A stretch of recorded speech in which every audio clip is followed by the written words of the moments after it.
ఒకవేళ నేను త్వరగా వస్తే ఆయన బ్రతికేవాడేమో. కాబట్టి సినిమా ఇలా ఉండేది కాదు.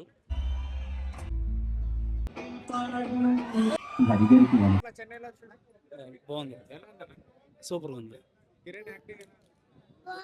నైస్. ఇద్దరు బాగున్నారు, హీరో హీరోయిన్ ఇద్దరు పర్ఫార్మెన్స్ మంచిగా చేశారు.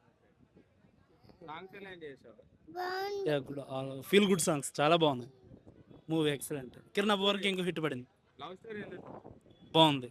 ఫస్ట్ హాఫ్ చాలా బాగుంది, సెకండ్ హాఫ్ ఓకే, ఎమోషనల్గా తీసుకెళ్లారు. మొత్తం ఓవరాల్ మూవీ గుడ్, బాగుంది, చాలా బాగుంది. కొన్ని సాంగ్స్ వరకు బాగుంది.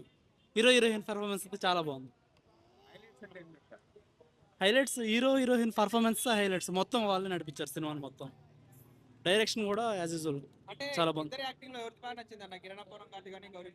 ఒకరినొకరు తీయడానికి లేదు, ఇద్దరు చాలా బాగా చేశారు. చాలా మంది హీరోయిన్ ఈ సినిమా నుంచి నేను ఇక్కడ చూస్తా బ్రో. హీరో ఎలా చూసాడో సినిమాలో రియల్ లైఫ్ లో నేను అలా చూడాలనుకుంటున్నాను. అంత అంత పిచ్చగా చేసింది యాక్టింగ్ మాత్రం.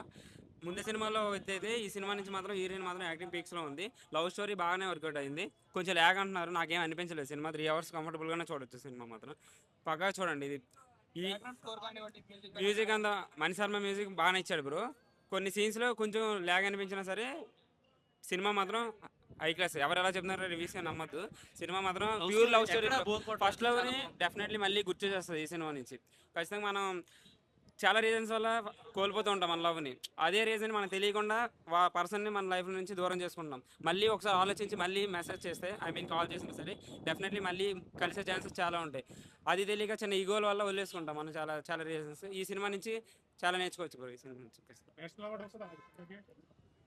రావచ్చు బ్రో, వచ్చే అవకాశాలు ఉన్నాయి. కమిటీ కుర్రోళ్ళు లాంటి సినిమాకి ఇచ్చారు ఈ సినిమా.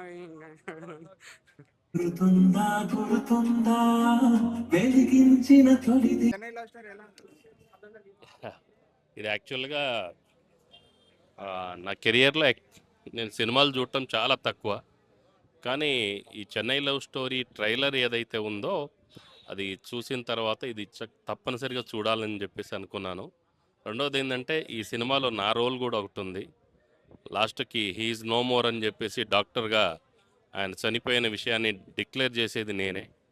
సో ఆ అవకాశం ఇచ్చిన దర్శకులకి, ప్రొడ్యూసర్స్కి ధన్యవాదాలు. కానీ సినిమా మామూలుగా అయితే లేదండి. ఇది మీరు 3 గంటల సినిమాలో తప్పనిసరిగా మీరు కన్నీళ్లు కనీసం ఒక 10 సార్లు పెడతారు. అలాంటి ఎమోషన్ కలిగిన సినిమా అండి. ఒక కిరణ్ అబ్బవరం యాక్టింగ్ అయితే మామూలుగా చెప్పనవసరం లేదు. చాలా అద్భుతమైన యాక్టింగ్ ఉంది. అలాగనే డైరెక్టర్ గారికి అసలు స్పెషల్ థ్యాంక్స్ చెప్పాలండి. కథ ఎలా తీసుకున్నారో, ఎక్కడి నుంచి తీసుకున్నారో, కానీ దాన్ని చిత్రీకరించడం కూడా సూపర్గా ఉందండి. అసలు దాన్ని వర్ణించలేము. ఇది చాలా అంటే మన టాలీవుడ్ చరిత్రలోనే ఇదొకటి, ఒక డిఫరెంట్ మూవీ అండి ఇది. ఒక షో మీటింగ్లో నేను డైరెక్టర్ గారు మాట్లాడటం నేను విన్నాను. ఒక 5 ఏళ్ల వరకు అందరి మధ్యలో ఇది మెదులుతూనే ఉంటుంది ఈ కథ అని అన్నారు. కానీ నేను అనుకుంటున్నాను ఈ సినిమా చూసిన ప్రతి వ్యక్తి లైఫ్ టైము ఈ స్టోరీని మదిలో తలుచుకునే ఉంటాడు అని చెప్పేసి నాకు అనిపిస్తుంది ఈ సినిమా. సో ఇది గౌరీప్రియ కూడా అసలు ఎలా ఉందంటే లైవ్లీగా చేసిందండి ఆమె. సో అసలు మామూలుగా యాక్టింగ్ కాదు అది. అసలు నిజంగా ఆమె ఎక్స్ప్రెషన్స్ కానీ అసలు ఏడుపు వస్తుంది మనకి. అసలు నేను కూడా ఎక్కువ సినిమాలు చూడను కానీ అసలు నేను చాలాసేపు ఏడుస్తూనే ఉన్నాను అందులో. అలాగుంది అసలు మూవీ. ప్రతి ఒక్కడు చూడాలండి ఈ మూవీ. సో ఇలాంటి స్టోరీ కూడా ఉంటుందా చరిత్రలో, మానవ చరిత్రలో అసలు ఇలాంటి స్టోరీ ఉంటుందా? ఇలాగ చనిపోతే ఆత్మ మళ్ళీ ఆ ప్రియురాలి కోసమే ఎదురు చూస్తూనే ఉంటుందా? చివరికి ఆమెని వివాహం చేసి వెళ్ళిపోతాడు అనమాట. అప్పుడు ఆత్మశాంతి అని చెప్పేసి ఆత్మ వెళ్ళిపోతూ ఉంటుంది. సో ఇలాగా లవ్ స్టోరీ కంటే ఆత్మకథ అని పెడితే బాగుంటుంది అని అంటారు చాలా మంది. ఆత్మకథ అనేది కొన్ని సినిమాలు ఉన్నాయండి. సుమన్ గారి సినిమా ఉంది, కానీ అదొక డిఫరెంట్ స్టోరీ, ఇదొక డిఫరెంట్ స్టోరీ. ఇందులో ఏమో లవ్ ఎక్కువగా ఉన్నది. ఇది చిత్రీకరించడమే చాలా డిఫరెంట్గా చిత్రీకరించారు. అసలు కన్నీళ్లు పెడతాం ప్రతి నిమిషం కూడా, ప్రతి సీన్లో కూడా మనకు ఎమోషనల్ ఫీల్ అవుతాం ఈ సినిమాలో. నార్మల్ ఆడియన్స్ కి నచ్చుతుంది అంటే బీసీ సెంటర్ అంటే చాలా ఎక్కువగా నచ్చేది అండి ఇది. ఈవెన్ యూత్ కూడా యూత్ కూడా ఇది చాలా అట్రాక్ట్ చేస్తుంది. అలాగనే లవ్ డాక్టర్ సీన్ నేనే చూశాను. అదే చెప్పండి. ఆ సినిమాలో ఆయన చనిపోయే సీన్ ఏదైతే ఉందో హీఈస్ నో మోర్ అని డిక్లేర్ చేస్తానుగా ఆ వ్యక్తి నేనే. మీరు లేట్గా వచ్చి ఎందుకు అంత లేట్గా వచ్చారు? ఆ బయటకు రావడం లేట్ అయిందని. సో అదే మీరు కరెక్ట్ టైంకి వచ్చింటే స్టోరీ ఇంకోలా ఉండేది కదా హీరో. అంటే అక్కడ నన్ను రానియలేదు కదా జనం.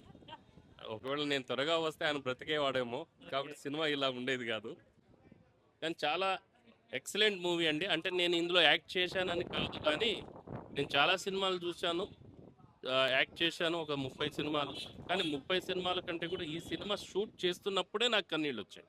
సో నేను అప్పుడే చెప్పాను కిరణ్ అబ్బవరం గారితో, సార్ ఈ సినిమా డెఫినెట్లీ బ్లాక్ బస్టర్ అవుతుంది, హిట్ అవుతుందండి. ఇది స్లో పాయిజన్. ఇది నిజంగా చెప్పాలంటే ఈ మూవీ చాలా స్లో పాయిజన్. జనాల్ని ఆకట్టుకుంటుంది. అది తప్పనిసరిగా హిట్ అవుతుంది, జనాల్లో వెళ్తుంది, ఇంకా ఈ జనం బాగా వస్తారు.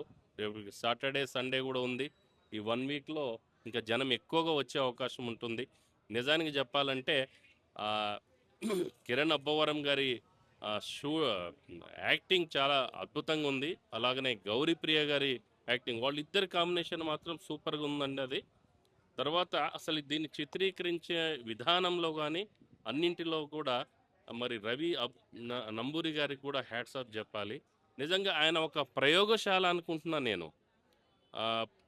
ఈ సినిమానే ఒక ప్రయోగంగా, అంటే ఇప్పుడు కామన్ సీన్స్ వస్తున్నాయి, కామన్ షూటింగ్ సినిమాలు వస్తున్నాయి, కామన్ స్టోరీస్ మనం చూస్తున్నాం, మాస్ పిక్చర్స్ అని రకరకాలు. కానీ ఇది దాదాపు అంటే మీరు ఇందాక చెప్పారు ఆత్మకథ ఏదో సో దాదాపు ఒక 2, 3, 4 దశాబ్దాల తర్వాత అలాంటి సినిమా వచ్చిందని చెప్పేసి అనుకోవాలి. కానీ ఆ సినిమా దీనికి 5కి 5 ఇవ్వచ్చు, అట్లీస్ట్ 5 మీరు అనుకుంటే 5కి 4 అని కూడా ఇవ్వచ్చు.